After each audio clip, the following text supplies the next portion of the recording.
Pour l'exercice 55, on nous dit déterminer la partie réelle et la partie imaginaire des nombres complexes suivants. On nous rappelle que la forme algébrique d'un nombre complexe z, c'est a plus ib, où a et b sont deux réels, et que son conjugué, c'est z bar, qui est a moins ib, c'est-à-dire qu'on remplace plus b par son opposé moins b. Et on peut noter au passage que quand on multiplie z par son conjugué, ça nous donne sa partie réelle au carré plus sa partie imaginaire au carré. En effet, là, on a la troisième identité remarquable qui nous dit que le premier apparaît avec un carré, donc a avec un carré, et le deuxième ib apparaît avec un carré, donc moins ib au carré, mais le i carré n'est rien d'autre que moins 1. Et donc avec le moins de la troisième identité remarquable, ça fait moins plus, et le b carré reste. Et la partie réelle, comme on vient de le dire, notée r de z, c'est a, et la partie imaginaire, notée im de z, c'est b. Pour la première question, soit on multiplie au numérateur et au dénominateur par le conjugué du dénominateur, ou soit on voit que ce moins peut passer ici devant la barre, ou bien se retrouver au numérateur avec le 1 pour nous donner moins 1. Et comme on a dit que moins 1, c'est le i au carré, on n'a plus qu'à simplifier pour dire qu'on obtient alors i. Étant donné qu'on a i fois i au numérateur et i au dénominateur, en simplifiant un i au numérateur et au dénominateur, il nous reste i. Et ce i peut s'écrire sous la forme 0 plus 1i. Ce qui nous permet de dire que la partie réelle de z1 c'est 0 et que la partie imaginaire de z1 c'est 1. Attention à ne pas mettre le i dans la partie imaginaire B est un nombre réel.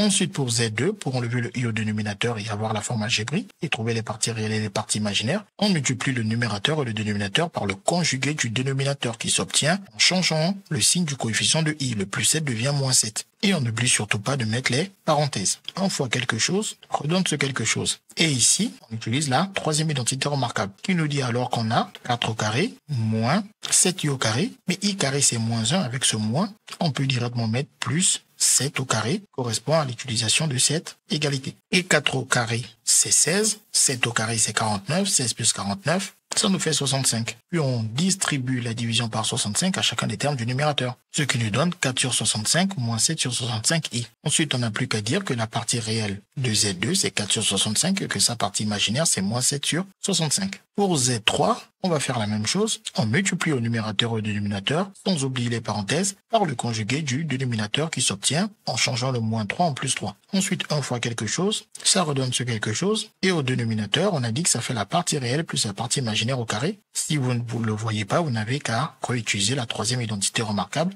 qui nous donne 3i carré. I carré, c'est moins 1. Avec le moins de la troisième identité remarquable, ça fait moins, ça nous fait plus. Et ici, 10 au carré, c'est 100. Et 3 au carré, c'est 9. Ça nous fait du 109. Puis on sépare les numérateurs où on distribue la division à chacun des termes du numérateur. Dans les deux cas, on obtient le même résultat. Une fois la forme algébrique de Z3 obtenue, on peut lire que la partie réelle de Z3 c'est 10 sur 109 et sa partie imaginaire c'est 3 sur 109. Attention, toujours pas de i dans la partie imaginaire car c'est un réel. Et ensuite pour ZK, on fait la même chose que précédemment. On multiplie le numérateur et le dénominateur par le conjugué du dénominateur sans oublier les parenthèses. Le conjugué que l'on obtient en prenant le plus i et en le remplaçant par du moins i.